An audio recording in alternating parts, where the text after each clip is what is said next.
सुरुवातीला एक महत्त्वाची बातमी आहे। ईडी अटकेआधी राऊतांनी शहांना फोन करून संताप व्यक्त केला होता। मला अटक करून सूड घ्या असं आव्हान राऊतांनी शहांना दिलं होतं। प्रवीण राऊत सुजित पाटकरांवरील ईडी धाडीना राऊतांचा संताप झाला होता। नरकातला स्वर्ग पुस्तकातून राऊतांनी हे गौप्यस्फोट केले आहेत। तर राऊतांचे हे गौप्यस्फोट आहे। नरकातला स्वर्ग या पुस्तकातून राऊतांनी अनेक गौप्यस्फोट केलेले आहे। अटकेआधी राऊतांनी शहांना फोन करत संताप व्यक्त केला होता असं देखील या पुस्तकात म्हणण्यात आलंय। पत्राचाळी संदर्भात प्रवीण राऊत सुजित पाटकरांच्या सीएवर एकाच वेळी धाडी पडल्या। 1 फेब्रुवारी 2023 ला धाडीनंतर प्रवीण आणि सुजित यांना ईडी कार्यालयात नेण्यात आलं। संसदेचं अधिवेशन सुरू असल्यानं संजय राऊत दिल्लीत होते। त्याच रात्री 10 वाजता राऊतांनी अमित शहांना फोन लावला। मला गृहमंत्र्यांशी बोलायचं आहे, मी संजय राऊत बोलतोय असं राऊत म्हणाले। 1 मिनिट देता हूं असं उत्तर समोरून मिळालं। गृहमंत्री महत्वाच्या बैठकीत आहेत, मोकळे झाले की ते तुम्हाला फोन करतील असं सांगण्यात आलं। अर्जंट आहे। राऊतांचं संभाषण ऐकून उपस्थित असलेले मित्र हादरले। तुम्ही हे काय करताय असा प्रश्न उपस्थित मित्रानं राऊतांना केला। काहीच नाही, मी राज्यसभा सदस्य आहे, मी गृहमंत्र्यांशी भेटू आणि बोलूही शकतो, राऊत म्हणाले। गृहमंत्री जी बात करना चाहते हैं। 10 मिनिटांनी गृह मंत्रालयातून फोन आला। संजय जी बोलिए, आपने फोन किया था, समोरून अमित शहा म्हणाले। अमित भाई, आपलं राजकीय भांडण आहे आणि त्यासाठी तुम्ही मला टार्गेट करू शकता असं राऊतांनी म्हटलं। मैं समझा नाही, राऊतांच्या वक्तव्यावर अमित शहांनी विचारलं। मला टार्गेट करायचं असेल तर या क्षणी मी दिल्लीत आहे, ईडीला सांगा मला अटक करा असं राऊतांनी म्हटलंय। माझ्यासाठी इतर निरपराध लोकांना का त्रास देताय, त्यांना काय साध्य होणार असं राऊतांनी विचारलं। कारण नसताना मुंबईत माझ्या मित्रांवर धाडी घातल्या असा आरोप राऊतांनी केला। संजय भाई, मुझे कुछ भी जानकारी नहीं, मैं देखता हूं असं अमित शहांनी म्हटलं। सर, आपण गृहमंत्री आहात, राज्यसभा सदस्यांसंदर्भात कारवाई सुरू आहे असं राऊतांनी पॉइंट आउट केलं। शहांनी फोन ठेवला। लगेच 5व्या मिनिटाला मुंबईहून शेलारांचा फोन आला। संजयजी, काय प्रकरण आहे, मला अमित भाईंचा फोन आला होता, समजून घ्या म्हणाले शेलार। आशिष, गृहमंत्र्यांना सगळा विषय माहित आहे, त्यांच्या संमतीशिवाय हे शक्य नाही असं राऊतांनी म्हटलं। प्रवीण आणि सुजितला तू देखील ओळखतोस। माझं म्हणणं आहे, सरळ मला अटक करा आणि सूड घ्या, इतरांना कशाला छळताय। गृहमंत्री शहांना फोन करून मी माझ्या भावना व्यक्त केल्या, तो संताप होता। रात्री 1 वाजता प्रवीणला अटक केल्याचं समजलं आणि त्याआधी सुजितला ईडीने सोडलं असंही राऊतांनी म्हटलं। धाडी सुरू असतानाच ईडीचे तत्कालीन संचालक संजय मिश्रा पंतप्रधान कार्यालयात गेले। संजय मिश्रांनी मुंबईतील धाडी संदर्भात आणि माझ्या मुसक्या आवळण्यासंदर्भात पंतप्रधान मोदींना ब्रीफ केल्याचंही राऊतांनी दावा केला। आम्हाला फार मोठं घबाड सापडलंय असं त्यांचं म्हणणं होतं आणि ते पुढे फोल ठरल्याचं राऊत म्हणाले।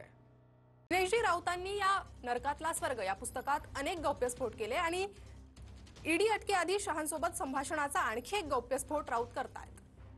TV9 मराठीने सगळ्यात आधी संजय राऊत यांनी केलेला गौप्यस्फोट म्हणजेच नरेंद्र मोदी आणि अमित शहा यांना बाळासाहेब ठाकरे आणि शरद पवार यांनी केलेली कायद्याच्या चौकटीबाहेर जाऊन केलेली मदत या बाबतीतला गौप्यस्फोट उघड केला होता। त्यांचं नरकातलं स्वर्ग या पुस्तकाचं आज प्रकाशन होतं आहे आणि त्यात अनेक गौप्यस्फोट आहेत या पुस्तकात। त्यापैकी दुसरा गौप्यस्फोट आता TV9 मराठी करता आहे, जो आहे अमित शहा यांच्या संदर्भातला। अमित शहा हे केंद्र सरकारमधलं दुसरं पॉवरफुल सत्ता केंद्र आहे आणि त्यात ते देशाचे केंद्रीय गृहमंत्री आहेत।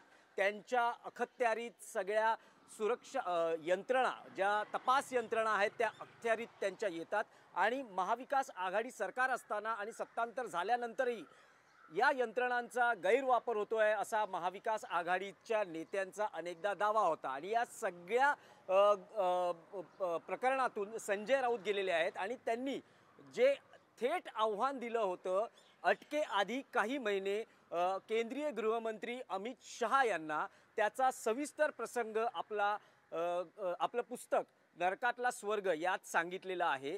त्यांनी अमित शहा यांच्याशी मोबाईल फोनवर संभाषण केलं। अटकेआधीचा साधारण 6 महिने आधीचा प्रसंग आहे। संजय राऊत यांना जुलै 2022 ला अटक झाली होती, म्हणजे त्या अखेरच्या टप्प्यात, आणि 1 फेब्रुवारी 2022चं हे संभाषण असल्याचं समोर येतं आहे, ज्यात संजय राऊत हे थेट अमित शहा यांना आव्हान देतात, जे केंद्रीय गृहमंत्री आहेत, की तुम्हाला जी काही कारवाई करायची आहे, जे काही जर काही कठोर कारवाई करायची आहे, मला अटक करायची आहे तर मला अटक करा. मी सध्या दिल्लीतच आहे, माझ्या घरी आहे आणि तुमचा जो सुडाचा कंडू आहे तो तुम्ही शमवा.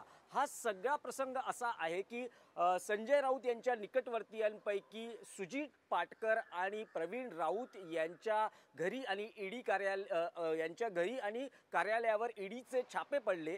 त्यावेळेस संसदेचं अधिवेशन सुरू होतं आणि संजय राऊत हे दिल्लीत होते. जेव्हा हा सगळा छाप्यांचा प्रसंग किंवा हे सगळं धाड सुरू होती, त्यावेळेस जेव्हा ही बातमी संजय राऊत यांना कळाली तेव्हा ते संतापले. काही वेळ त्यांनी आपले तिथे उपस्थित असलेले काही वकील मित्र, अन्य काही मित्र यांच्याशी त्यांनी चर्चा केली आणि थेट रात्री उशिरा त्यांनी अमित शहा यांना फोन लावला. अमित शहा त्यावेळेस बैठकीत होते, ते फोनवर उपलब्ध होऊ शकले नाहीत, पण त्यांनी त्यांच्या पीएकडे निरोप दिला की अर्जंट आहे.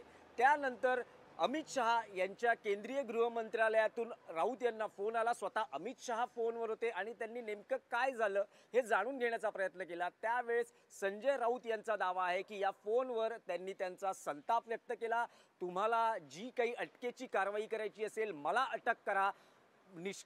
जाणीवपूर्वक किंवा ज्यांचा या प्रकरणाशी संबंध नाही त्यांना टार्गेट करू नका. मी दिल्लीच्या घरी बसलेलो आहे आणि तुम्हाला जे काही सुडाचा कंडू शमवायचा असेल तो माझ्यावर संपवा. हे सगळं एकूण संभाषण सुरू असताना आजूबाजूचे त्यांचे मित्रही हादरले होते. लगेचच अमित शहा यांनी सांगितलं राऊतांना की नेमकं काय घडतंय, काय झालंय हे मी तपासतो. हे फोनवरचं संभाषण संपलं. अवघ्या 5 मिनिटात राऊतांच्या दाव्याप्रमाणे आशिष शेलार यांचा त्यांना फोन येतो, त्यांची माहिती घेतली जाते आणि आशिष शेलारही नेमकं काय घडतं आहे या संदर्भातली माहिती घेऊन सांगतो असं शेलार राऊत यांना सांगतात. हा सगळा प्रसंग त्यांनी आपल्या नरकातला स्वर्ग यात दिलेला आहे. अमित शहांशी दूरध्वनीवर बोलणे असा हा एक चॅप्टर आहे आणि त्यात हा सविस्तर आहे. आणि त्यांचं असं म्हणणं आहे की जी कारवाई झाली त्या दिवशी, जी कारवाई झाली त्याची पंतप्रधान कार्यालयात पंतप्रधान नरेंद्र मोदी यांना त्याचं ब्रीफिंग केलं गेलं आणि खूप मोठं घबाड सापडलं आहे असं ईडीच्या अधिकाऱ्यांनी, पीएमओच्या अधिकाऱ्यांनी पंतप्रधानांना सांगितलं. पण वास्तविक तसं काहीही घबाड सापडलं नव्हतं. त्यांचा दावा फोल ठरला असं संजय राऊत या पुस्तकातल्या त्या आपल्या चॅप्टरमध्ये सांगतायत. म्हणजे केंद्रीय गृहमंत्री म्हणजे दुसरं सत्ता केंद्र असलेल्या अमित शहा यांना संजय राऊत यांनी ईडी अटकेच्या काही महिने आधी जवळपास आव्हान दिलं होतं. त्यांच्या अटकेसंदर्भातलं हे आव्हान होतं आणि त्याचा सविस्तर प्रसंग संजय राऊत यांनी आपल्या पुस्तकात सांगितलेला आहे.